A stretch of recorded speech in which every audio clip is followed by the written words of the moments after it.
Hello friends, knowledge versatile welcomes you. আজ আমরা এমন কিছু কনজাংটিভ অ্যাডভার্বের ব্যবহার শিখব যেগুলো সঠিকভাবে জানা না থাকলে আমাদের কিন্তু বাক্যে এগুলো ব্যবহার কিভাবে করতে হয় সেক্ষেত্রে আমাদের ভুলে যাওয়ার সম্ভাবনা থাকে। যদিও আমরা এগুলো কিন্তু একটা একটা করে শিখেছি, আজ আমরা একসাথে 4টে আইটেম শিখব এবং আজকের আলোচনায় যেগুলো থাকছে সেগুলো হচ্ছে ইউজ অফ লেস্ট শুড। এইভাবে কিন্তু এর মানেটা বুঝতে পারবে না, যখন আমরা বাক্যে ব্যবহার করব তখন এর মানে বুঝতে পারবে যে লেস্ট শুড কখন ব্যবহার হয়। তারপর যেটা রয়েছে আনলেস, তারপর রয়েছে আনটিল।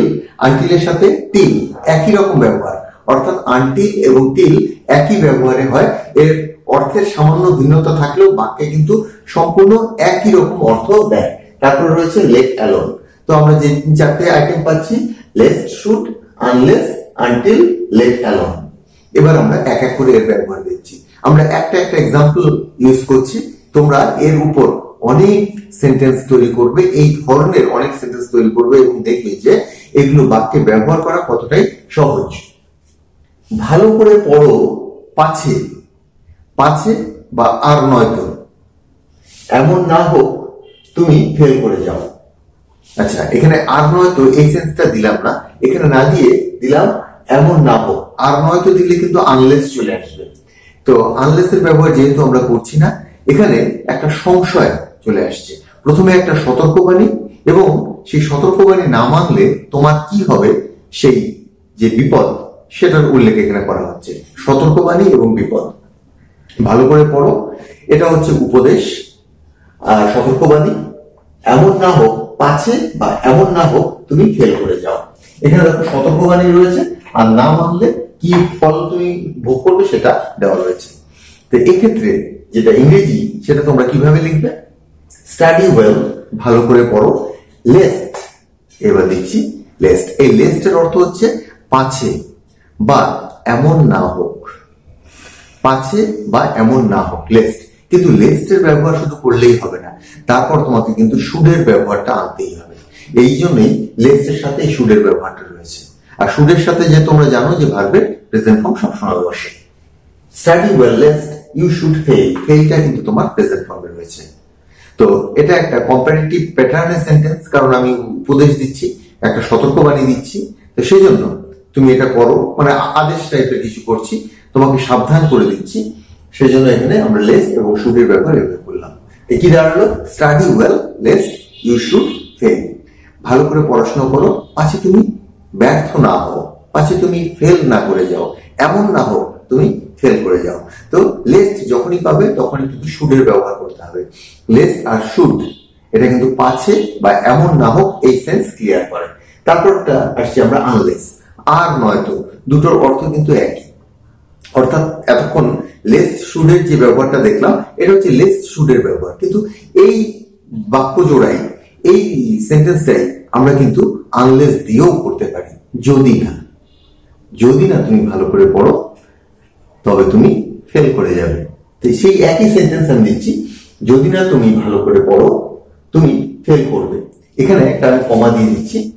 আর বাংলায় যদি তোমরা তবে পাও, তবে তুমি ফেল করবে, সেক্ষেত্রেও কিন্তু এখানে তবের জন্য ইয়েট বা ওইসব কিছু ব্যবহার করবে না, শুধুমাত্র আনলেস এর ব্যবহারই এখানে হবে। তাই কি দাঁড়ালো? যদি না তুমি ভালো করে পড়ো তবে তুমি ফেল করবে, বা কমা দিয়ে তুমি ফেল করবে। যদি না এর জন্য আমরা ব্যবহার করব unless. Unless you study well, unless you study well, যদি না তুমি ভালো করে পড়াশোনা করো, ইউ উইল ফেল, তবে তুমি ফেল করবে, তার জন্য এই কমা, ইউ উইল ফেল। আবার যদি এটাকে উল্টো করেও বলি, অর্থাৎ ইউ উইল ফেল, তুমি ব্যর্থ হবে, তুমি ফেল করবে, আনলেস ইউ স্টাডি ওয়েল, যদি না তুমি ভালো করে পড়ো। ক্লিয়ার? আনলেস কথার অর্থ হচ্ছে যদি না, কোন শর্ত যদি মানা না হয়। এরপর চলে আসছি যতক্ষণ না তিনি আসবেন আমি পড়তে থাকবো। এখানে একটা ততক্ষণ কিন্তু হিডেন রয়েছে, লুকানো রয়েছে। কমার অর্থ ততক্ষণ, যতক্ষণ ততক্ষণ। যদিও যতক্ষণ ততক্ষণ এভাবে লিখে দিলে হ্যাঁ অ্যাজ লং অ্যাজ এর ব্যবহারটা চলে আসে। তো অ্যাজ লং অ্যাজ এর ব্যবহারটা আমি আজকে দিলে ভালো হতো। যতক্ষণ না তিনি আসবেন ততক্ষণ আমি পড়তে থাকবো, বা যতক্ষণ না তিনি আসবেন আমি এখানে বসে থাকবো। এখানে যতক্ষণ না এর জন্য কিন্তু আমরা আনটিল এর ব্যবহার করে থাকি। যদিও এই ক্ষেত্রে আমরা কিন্তু টিলের ব্যবহারও করতে পারি, কোনো অসুবিধা নেই। তো যতক্ষণ না তিনি আসবেন, আনটিল হি কামস, যতক্ষণ না তিনি আসবেন ততক্ষণ আমি বসে থাকবো, ততক্ষণ দিইনি আই শ্যাল বি রিডিং, আমি পড়তে থাকবো, I shall be reading. Clear? যতক্ষণ না তিনি আসবেন আমি পড়তে থাকবো, until he comes I shall be reading. এখানে কিন্তু আমরা টিলের ব্যবহারও করতে পারতাম। টিল দিয়ে সাধারণত বাক্য শুরু হয় না, বললেও ভুল হয় না। এরকম যদি করতাম I shall be reading till he comes, একদম একই সেন্স। অর্থাৎ আমরা টিলের ব্যবহারও করতে পারি। হলো আনটিলের ব্যবহার এবং টিলের ব্যবহার। তো তোমরা কি কি পেলে? এখানে লেস্ট, শুড, এখানে আনলেস, এখানে হচ্ছে আনটিল এবং টিল। এবার আমরা চলে আসছি তোমার লেট অ্যালোনের। হ্যাঁ, সে তো হাঁটতেই পারে না, দৌড়ানোর কথা তো ছেড়েই দাও। সে হাঁটতেই পারে না, গাছে ওঠার কথা তো ছেড়েই দাও। সে একটা মোবাইল কিনতে পারে না, গাড়ি কেনার কথা তো ছেড়েই দাও। এই সেন্স ক্লিয়ার করার জন্য আমরা লেট অ্যালোনের ব্যবহার করি। সে তো হাঁটতেই পারে না, দৌড়ানোর কথা তো ছেড়েই দাও। আমি একটা এক্সাম্পল দিয়েছি, তোমরা কিন্তু অনেক এক্সাম্পলের উপরে এগুলো প্র্যাকটিস করবে। হি কান্ট ইভেন ওয়াক, এই হাঁটতেই পারে না, এখানে ইভেন কথার অর্থ হচ্ছে এমন কি। সে এমনকি হাঁটতেই পারে না, এখানে ইভেন কথার অর্থ হচ্ছে এমন কি। এখানে আমি এমন কি দিইনি, যদিও এখানে স্ট্রেস দিয়েছি, একটা জোর দিয়েছি, সে হাঁটতেই পারে না।